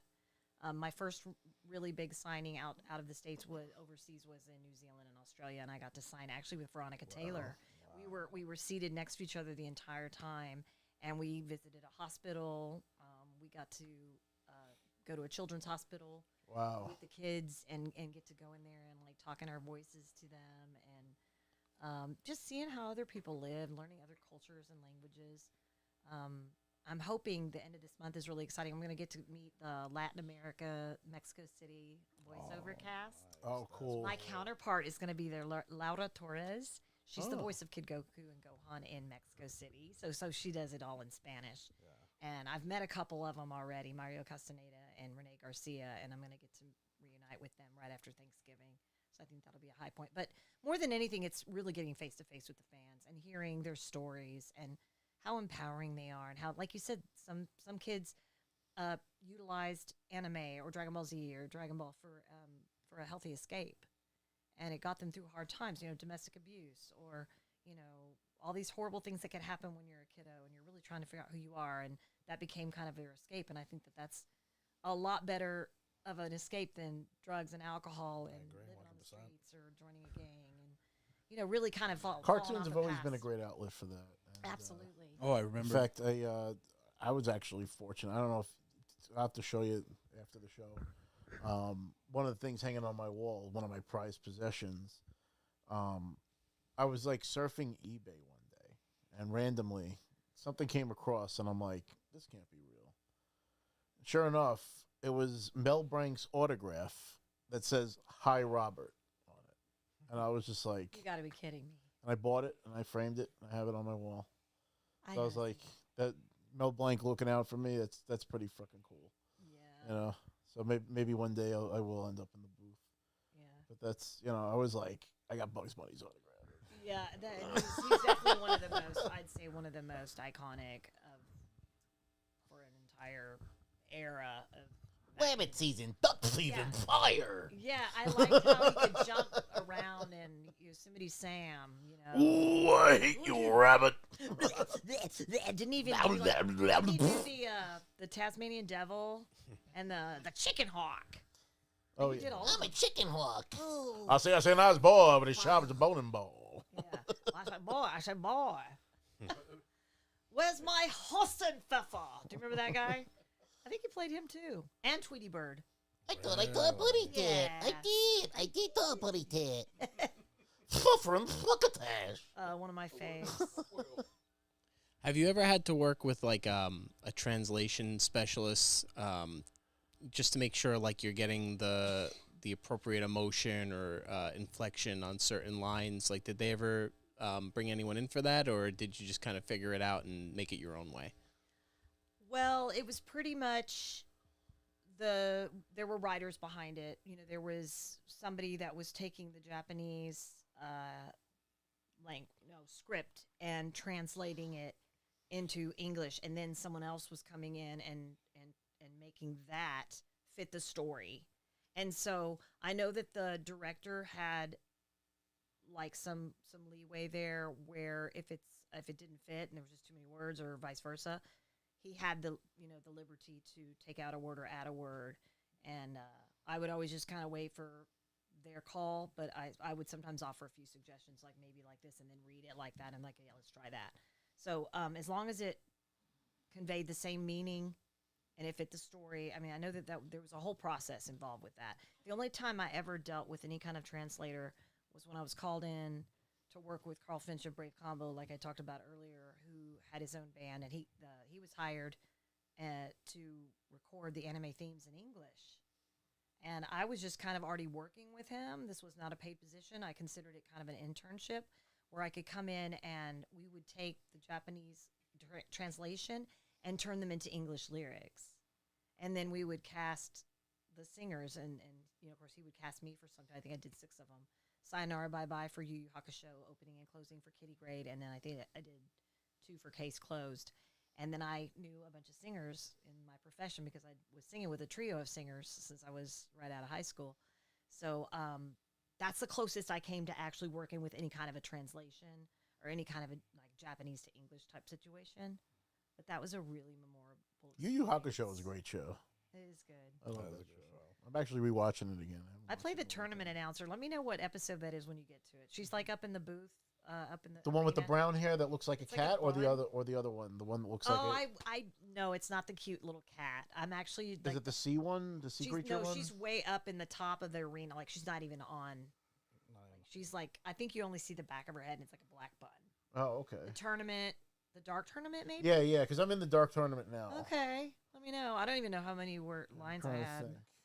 I think I played a computer voice. Oh yeah, I know what you're talking about. Because they're like she's like announcing that like they changed the rules or something like that. Right, Yeah, something yeah. like that. I got you. Yeah, no, I've heard that character already. So I'm trying to think of. It was definitely the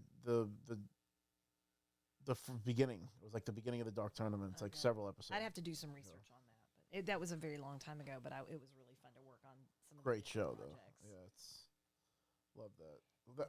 Well, it was DragonBallZ was mine and a lot of people's gateway drug into anime. Gateway, we It call really it the gateway was. anime. It was the gateway anime because it was like so different from anything else I was watching, and then Yep. they started bringing more and more of the stuff over, and then the One Piece and Naruto kind of picked up the torch, and Mhm. that was like the next generation. and Yu-Gi-Oh, then Digimon. Yu-Gi-Oh, Digimon, Pokemon, all that stuff, and Bleach, Right, and it's I've heard like a lot about that one as well. it's funny how like it's still going so strong, and now you have like streaming services of So just many. anime, like Crunchyroll, and like Back I in- love that. That's like those were- if I had to cancel all my streaming services, Crunchyroll would be the one that I kept. Back in Oh, yeah. back in those days, it was hard to watch those things. Like you had to order the Japanese VHS. Like you couldn't just watch Bleach. It was one of Yeah. those things that it was almost like when DBZ happened and started becoming more popular. Then you'd start seeing these things, but it was like, how does anybody watch it? Where is this? And You then how do you know, like which, which channel or which service or which has the rights to it, and then Yep. where are they going? Like you said, they played them out of order. Oh God! And then sometimes I would hear one over the years. And they also relegated it to late night. So It was like Adult Swim, Toonami. exactly, Yes. exactly. Yeah. And that's what's funny is my dad actually got into that stuff too, where he was watching like Cowboy Bebop, and Mhm. 'cause Oh, he was man. like, because he That's in my- was New York City Scott McNeil. sanitation, Too good. and he would like get home late, so he would just be like watching TV at night because he was always a big TV guy, and he always liked cartoons and stuff. So like he was willing to give it a shot. He was into Full Metal Alchemist. He was into Blue Gender. There's a bunch of them. what else? Van Dread was another one That's he was good. watching. But it's just funny how like my dad had like his own separate anime fandom, like separate of me, because like I wasn't even like I mean I would catch Cowboy Bebop and stuff because it was like one of the first ones. And then there's like, like early Speed, enough. Speed Racer, isn't that like the Speed Racer. Yes. That was OG. Well, it all started Very with OG. Astro Boy. Astro Boy was the very first one. That was the first anime. It was basically what saved Japan's economy after World War II. Because it became like world famous, Astro Boy. And then they made the cartoons, and it was, that was the birth of anime. And it was directly influenced by like Fantasia and like stuff that the Disney From animation Disney. and that kind of Okay. stuff. So they were like really like enamored with that kind of like animation, and that's what got them into doing it. And then it just snowballed. That's crazy. Snowballed from Astro Boy all the way to, and then Goku, and even before Goku, there was the Fist of the North Star. There was like a lot of stuff like in Japan that like we didn't even know about. Right. And then Dragon Ball Z was like the first one, and then we found out there's Dragon Ball, and then there's all this other stuff. That's exactly how it happened for me. I didn't realize Dragon Ball existed, and I showed up for what I thought was going to be a session of maybe some more Gohan, and it was actually kind of a pseudo secret audition for Goku and Dragon Ball, and I didn't know till I got there, and That was great too. Barry Dragon Ball was Watson fantastic. Was there, and he's like, "Well, you're nailing the voice of Kid Goku. Well, you're the voice of Kid Goku." And I didn't know till I got there, and it was like, I got the voice way up here. Yeah, not near as hard as this. Let's do this. Yeah. I mean, it was so much easier and so much more fun and lighthearted. Your Nimbus. And Flying Nimbus Nimbus! Flying Nimbus. Yes. Love that. Love that. Yoo-hoo, Master Roshi, there's a girl downstairs. A girl? Isn't she great? I'm ready to play. I love it. Oh yeah. I haven't gotten all the way through it yet, but I think I'm getting close to right before we got through the World Martial Arts Tournament. And I literally had to like reset my computer like 6 times trying to download all the episodes of Dragon Ball and Dragon Ball Z. Back when the LimeWire days, because like he was like, oh, this isn't an episode, this is a malware, and now I get.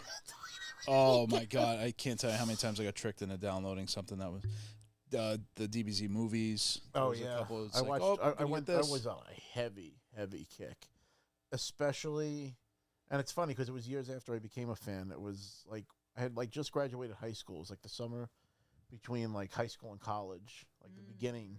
Like I just like went full tilt. Watched all of Dragon Ball Z. I was downloading all the episodes. I remember how long it took because of the internet back then. Oh, everything was so much slower. I worked so hard to get everything. I put them in, like, labeled the episodes by number and fucking folders and shit. I did that with Beavis and Butthead. Because I was traveling on the road and I would just put a tape in and just let it record while I was gone and come home and watch it. And I'd take the tapes, the VHS tapes, on the tour bus. Oh, that's fun. This is like 1991. Sure. Through like 2000. Revolutionary. That's all we had on the tour bus. It was Willie Nelson's old tour bus, and we. That's nice. Awesome. Yeah. Heck yeah. Did it still smell like weed? Had a great smell. Yeah, I was gonna say air fresheners were in there. Whiskey Piney, why is River, it so piney? take my mind. I was a highwayman along the country. What's funny is the VHS like TV was in the corner of the front room, right behind where the driver would be sitting. And I remember bringing in my first VHS tape to just kind of like check it out. You know, like everyone in the band was like, I want to see one. And so I brought one. And of course, it was a lot of that. And the bus driver wasn't watching, but he was cracking up laughing at what he was hearing. I bet. He's like, what are you watching? And he would just bust out laughing. He was also the bass player, so he was the driver too. So we all have to wear many hats sometimes.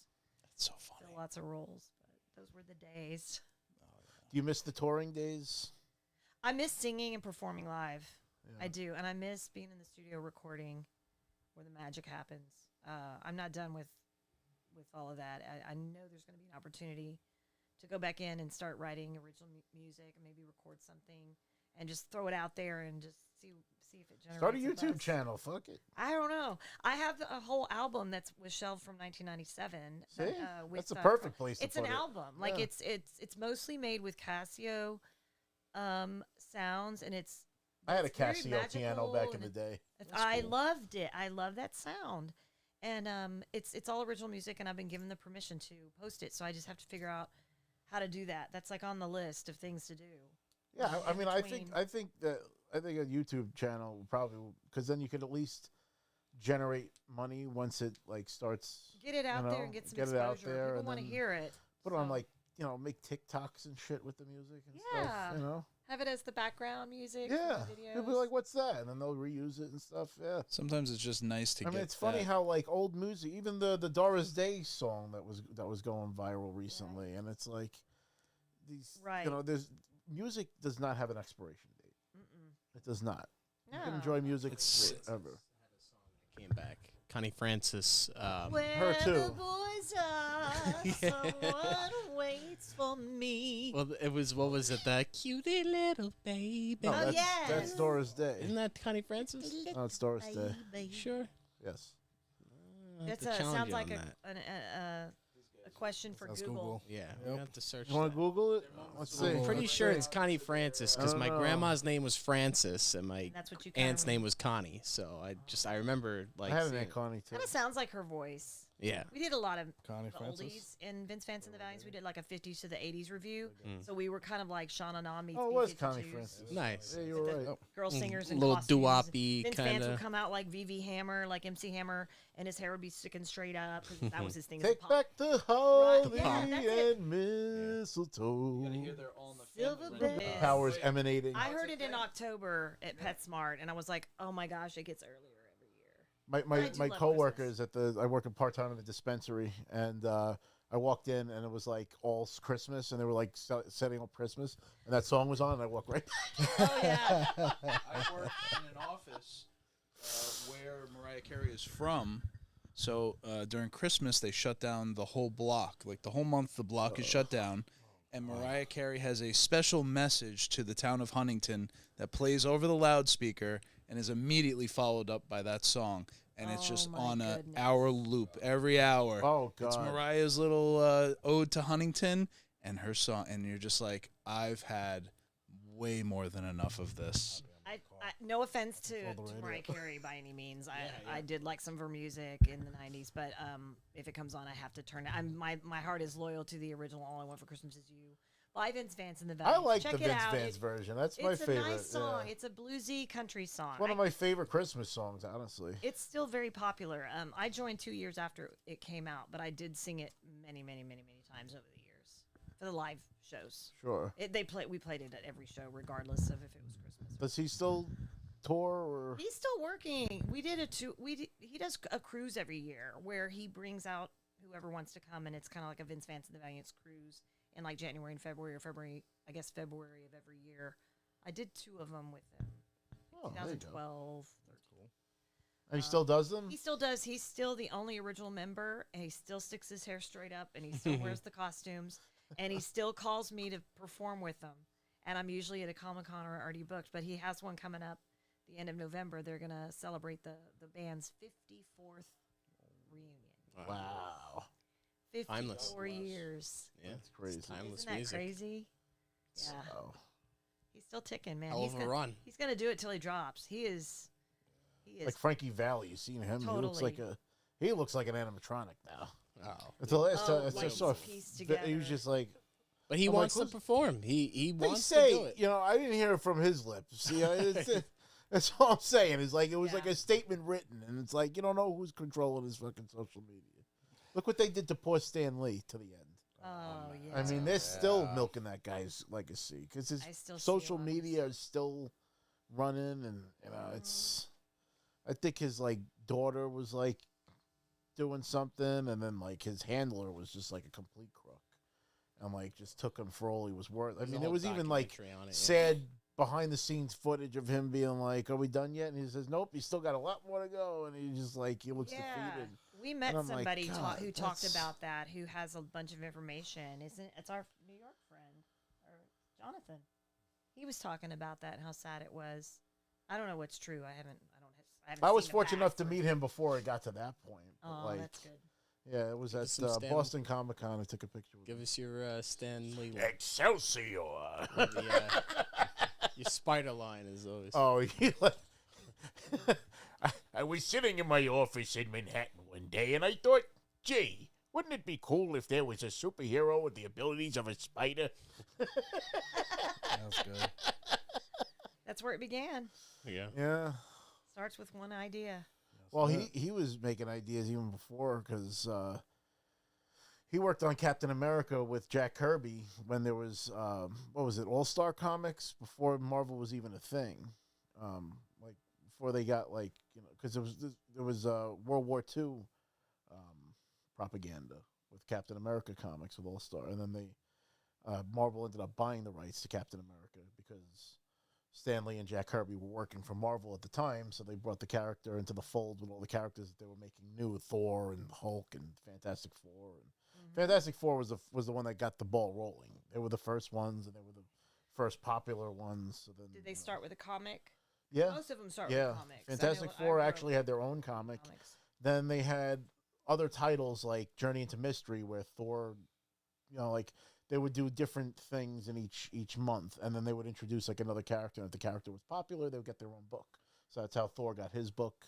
The Hulk got his book. Spider-Man was an Amazing Fantasy. He wouldn't have his own book until, you know, he picked up traction. So it's interesting how things start and then they snowball into what they are. Like I still can't believe after 13 years I'm doing Peter Griffin. Like that's. I mean, it feels like a forever ago and also yesterday at the same time. It's really weird. It's because I mean, you can see I'm a geek. There's no denying that I'm a geek. Geeks Everything in my basement screams geek. And I mean, when I was a kid growing up through the 90s, I was bullied for that shit, but I didn't care. I always marched to the beat of my own drum. Yeah. I had ADHD, so I was on Ritalin for 12 years. So I kind of like just got through school because I had to, and that's why like the toys and stuff were my friends at that time. Oh, You know, and it's why like a lot of people don't understand why I have such like an imposter syndrome when it comes to like the Peter Griffin thing. But it's like you have to realize that for still the larger percentage of my life, I wasn't popular or cool or liked. And like now I just got to kind of accept that like there are people that like me, you know, that I'm not like the total loser that I was kind of like Or you maybe felt like brandished you into were. making, you know, I felt like for many, many, many years. So it's funny. Yeah.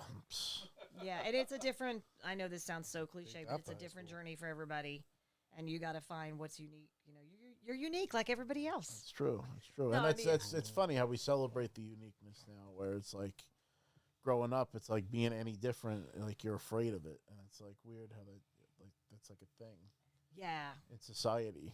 Where Right, and Kids it are just shouldn't like be. cruel to the ones that are different. It's like, do you want everybody to be the same? Do you really want everybody to be the same? yeah. Because that's boring. hmm You know. I would like to think that bullying stuff stops at some age, but I'm finding that it doesn't. Yeah. No. Like I'm well, Goes all the way up to the top. Yeah, I mean, I just kind of thought at some point everybody would be adults and we're all going to be mature. I mean, when I say mature, not necessarily not in touch with your inner child, but like more No, but professional and more understanding and more empathetic. Yeah, empathetic and compassionate for other humans, and knowing that no two people are going to have anything in common as far as their path and their That was the journey. biggest thing I learned going to school to be an elementary school teacher, is that like Mm-hmm. people are so different, even as kids. Mm-hmm. You can't standardize them. Right. And that's why like the No Child Left Behind Act and the Common Core and all this crap doesn't work for the education system, Mm-hmm. because it forces a conformity that doesn't exist in humans. I'm good at voice acting. I'm good at jokes. I'm not good at running. You know what I mean? I'm Uh-huh. not good at, you know, calculus. Well, there was a thing But like about PE. we're all held at the same, you know, The degree. and standard, you it's- can't. There's certain things you can't. I don't know how they do it, to be honest. But I know that my teachers. You think about your teachers. You remember your teachers.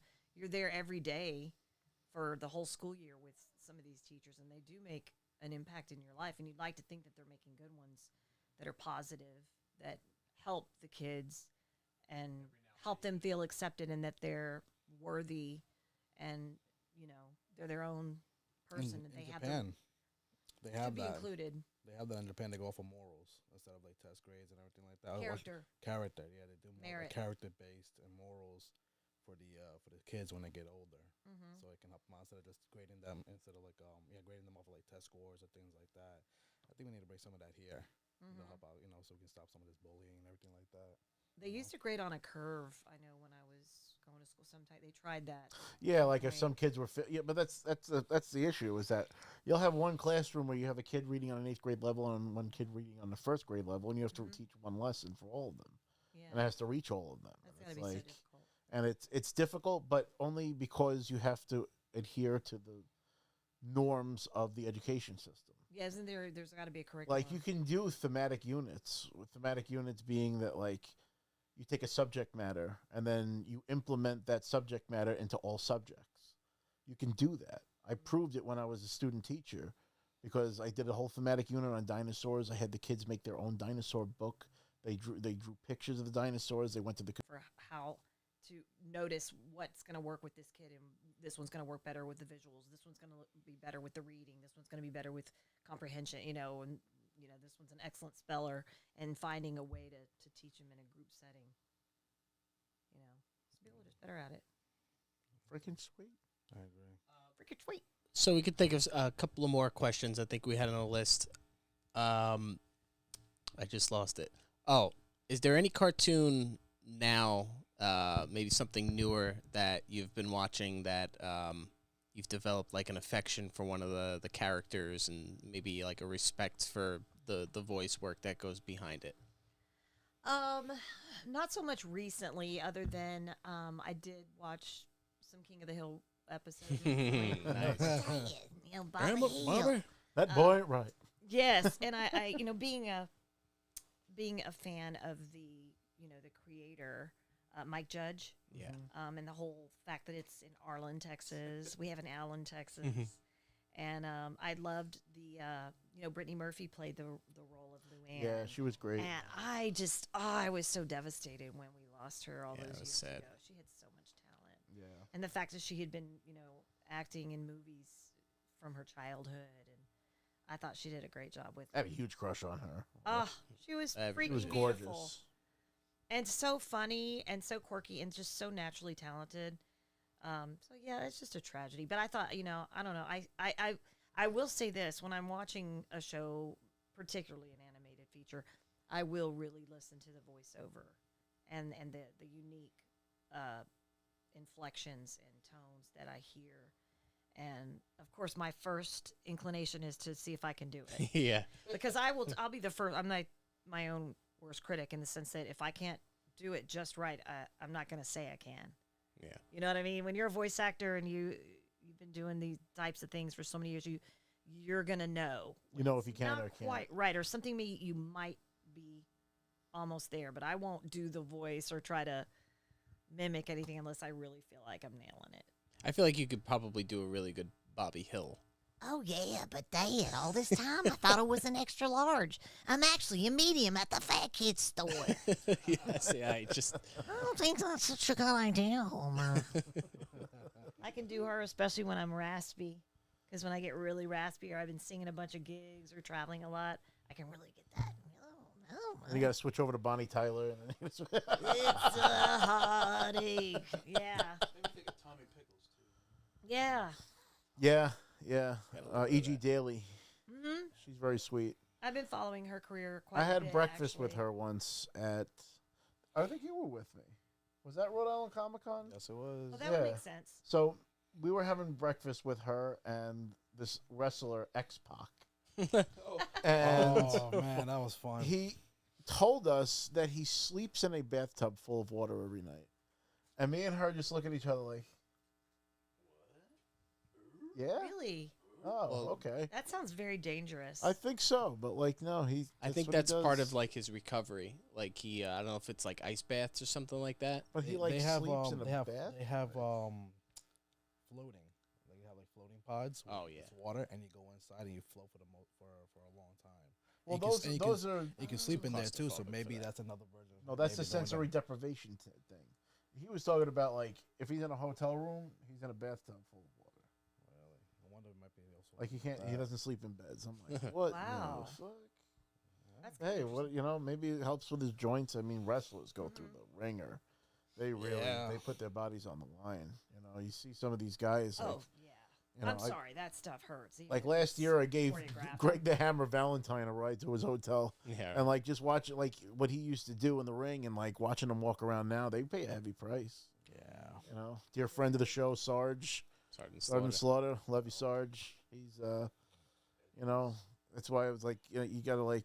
And he did voice work. He did voice work. he Yeah, was he in was on the G.I. G.I. Joe cartoon, and he did the live action commercials for the toys and stuff.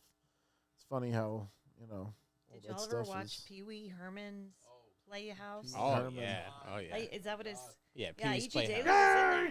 And I was like, she doesn't even look like the same person. Yeah, that's right. She was in the movie Valley Girl, and because I remember I wasn't supposed to watch rated R movies till I was over 17, and I was at a kid's she was turning 13, and we got to watch Valley Girl. Nicolas Cage. Oh, I thought I was going to be in so much trouble. With, strict household and everything. That was me with Desperado because I went to Catholic school, so That was, that was my grandmother. She would tell your mother, "We're gonna watch this." Right. Desperado. Yeah. Antonio Banderas. If we fell got in love with Salma Hayek. Oh, she's so stunning. She still looks amazing. If we got caught watching South Park. Oh, that is such a dirty show. Oh, for- yeah. Oh, that I is remember not a watching kid's that. show. No, it is And not it a was kid's show. Chef in the middle. Isaac Hayes was in the middle Oh. of singing some kind of romance song, and I just remember hearing my mom's footsteps like popping down the hall. Bump, bump, bump. Quick. Nick at night. We flip it over to Three's Company. We're just watching Three's Company. Right. Coming knock on the door. Coming down on the floor. Or we're watching All in the Family. I don't think my pig will make love to your elephant. Oh yeah, there you go. Yeah, that's definitely in the profile. Boy, the way Glenn Miller play. Songs that made the hit parade. Archie, can I Guys get you a like beat us, now, we Archie? had it made. Those were the days. And you knew where you were then. Girls were girls and men were men. Mister, we can use a man like I bet over again. Didn't need no welfare state. Everybody pulled his weight. G.R.O. LaSalle ran great. Those were the days. We have a great video in the vault of these two doing that. I don't. Rob's got flour in his hair to braid it up. It's perfect. He has a wig He on. won't let us put it out. Because I'm wearing a dress and a wig and glasses, and I got a beard. out. My You gotta whole thing put is it I out. just want a clean shave for it. If I'm gonna do the drag for, I want to be clean I shaven. love that. Guys, that was like really like I was forced to like if I was gonna watch TV, we had to watch that because that's Oh, what yeah. my mom, Love that my shit. dad, and my Meathead. grandfather. That's all. That and Johnny Carson. Yeah. Now, granted, I love Johnny Carson, He and was great. developed an affinity for his shows much later in life. But those are some memories right there. Oh yeah. Yeah, oh, good Well, stuff. Archie was, the whole. all of them were great. Archie. Archie. Rob wouldn't be the real life Peter Griffin without All in the Family. True. I mean, that Family Guy is literally like based on that show. I mean, the piano sequence in the beginning and everything. All the musical stuff. Too. Lois's voice is based on Crazy. that. And, Random show tune. I could see that. yeah, Sure. it's just like the Flintstones and the Honeymooners. Mm-hmm. Yep. Everything's a gateway for something else Yep. to offshoot in a different direction. That's funny. That was like a show that like I watched from early on was the Flintstones and the Jetsons and stuff, and that was like one of the voices that I used to want to be able to do as a kid and couldn't. I couldn't do it for many years, and then I don't know. Years and years later, it got kind of better. I don't know. Years later, It just came out there, Bond. You just get better at it, and I don't know where it comes from, but it's somewhere deep down below, and you just bring it out. Way better than John Goodman Oh, John Goodman. Oh, He hated gosh. doing that movie. Did he Did he really? hate that movie? Talks about John Goodman talks about doing the Flintstones and it being a miserable experience. Oh, no. He was not happy about doing that movie. It's like one of the last movies Rick Moranis made before. Rick Where you, Moranis. like, yeah. He's making a comeback though, right? Yeah, he's gonna be in Spaceballs I too. love my it. I God. can't The wait. Quest for More Money. Yeah. It's about Mel Brooks' last dance, probably. Yeah. God bless him for still being around. He is fucking Yoda now. That sounds about right. I liked him, and I liked him in Ghostbusters too. I mean, he left the industry to raise his kids. That's what I heard. Yeah, Rick Moranis. Rick Moranis. Yeah. I think his wife passed away, right? And he decided to stay home and raise his kids. Mm-hmm. And I think his first stunt out of retirement was they did a reunion of the Canadian announcers from SCTV for a charity, and that kind of put him back on the radar. And then he did something else, and now they're gonna do the Spaceballs, which I think you can't have Spaceballs without Rick Moranis. No, You can't. It's like having Honey I Shrunk the Kids without him. That's the first thing I think of is his character with that giant helmet. Dark helmet. Yes. I see your Schwartz is as big as mine is, but let's see how you handle it. Ludicrous speed. I'll Oh look man. forward to that. Combing the desert. That was always my We ain't found shit. favorite. Shit. I love how they like interviewed that actor, and he's like, "I've done like countless things since that movie, but I still get the comments about the giant comb in the desert." Like, you can do everything. You do everything in the world, but there's that one thing that you always get known for. And we are so appreciative of you joining us tonight. Absolutely. This has been so much fun. Thank There's you so so many much. things we can talk about, and I like how we just kind of all sat down and just went for it. That's it. You know, that's the show. show. Yeah. That's the show in a nutshell. Improv. That's it. But in real life. Authentic improv. That's it. Improv. You want to plug the website here? Mm-hmm. You have to talk, Rob. I don't have a mic. Oh, You have the okay. website up here, Oh, yeah, you can find her at stephanienadolny.com. That's StephanieNadolny.com. And Instagram. Yes. Same, just with no space. Everything. Oh, there's me. There's my face. My looking all TikTok surprised. has been hacked for several months now, and I'm not able to TikTok? get it back. It's still there, Oh, but shit. when Yeah, I I log just in, tagged you it's in a it. hacked account, and Oh, I fuck. even with all I've tried to get it back for so many times. I don't know what I'm gonna do, but You hear that, people? Yeah. Let's get Kid Gohan's fucking Instagram. yeah, TikTok at back. Steph Nadolny is my Huh? TikTok, but I have it. Well, no, I wasn't having TikTok issues. They shut down Real Life Lois Griffin's Instagram. Oh yes. not just that, but people were like copying your. Oh, well, yeah. Mhm. They make lives of my old streams from when they put Peter Griffin in Fortnite, and they just Oh. like repost the shit. And Well, there's a lot of make all scammers kinds out there money. too that want money to walk me through it, and I've already tried it on my own. Yeah, and no, there's you no don't real pay person to anybody for call. that No, crap. I That's know bullshit. something. I knew something wasn't right there, but it still exists. Other people can get to it, but when I log in, it goes to a fake account that is not me. Womp womp. There's not really much on it. It's a picture of me, but it's hacked or something. It's annoying though because that affects your business. In does. this day and age, it's How like rude. it's like somebody tearing up your resume on the person's desk. It's like, Yeah. oh, okay, I guess I'll go fuck myself. That's cool. I do have a Facebook page, Stephanie Nadolny Voice Actress, if you want to check that out as well. I try to kind of update that one as well. But I am mostly, I guess, on Instagram. And if you guys are local to the Long Island, New York area, Oh, yeah. she's going to be appearing at the Long Island TCG show at the Hilton in Melville. That's right. And the voice actor that plays Vegeta in Daima Yes, is also gonna Vegeta be there. Mini, Paul Castro Jr. will be there. Tomorrow is actually the same location. It's called Extravacon. And Oh, Extravacon. Sunday, yeah, Extravacon is Saturday. There's a lot more voice actors. I know there's some voice actors from Yu-Gi-Oh! I think Wayne Grayson, Greg Abbey, Marty Grabstein. Yeah. The things I do for love. The things I do for love. He's great. He's a Jersey guy. He's so Courage. nice. He is He such is. a He's nice so much guy. fun. I love doing gigs with him when Stupid dog, you make me look bad. Ooga ooga ooga. What, huh? What's your offer? And then I think the TCG show is at the same location, but it's called something different, but they are at the same location, probably roughly 10 to 5, 10 to And that's 6. on Sunday. Yes, Saturday and Sunday at the same location. Very Hilton, nice. I believe. Yes. So Will come on Vegeta out, be at the guys. second show too? I'll be at both. But Vegeta.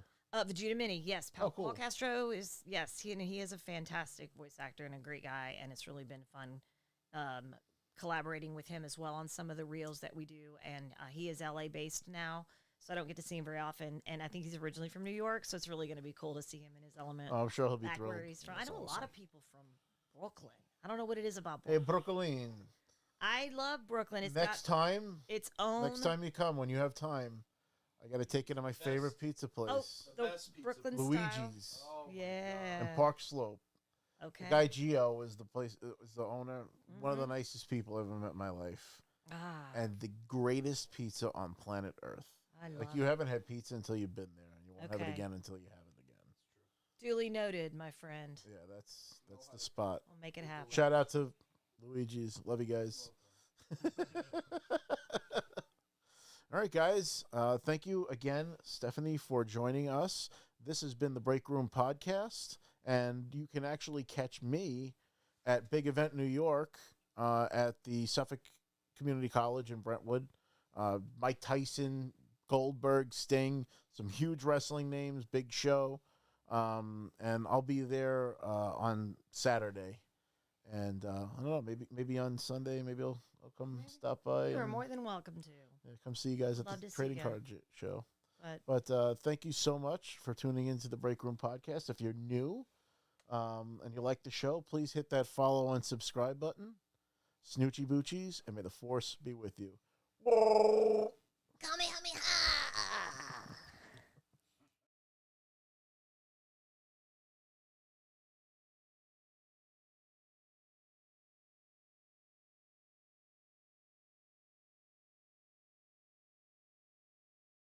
3, 2, 1. Woo! Oh, show! Oh, Oh, Titus my O'Neil. God, the kitchen table and the computer just shook.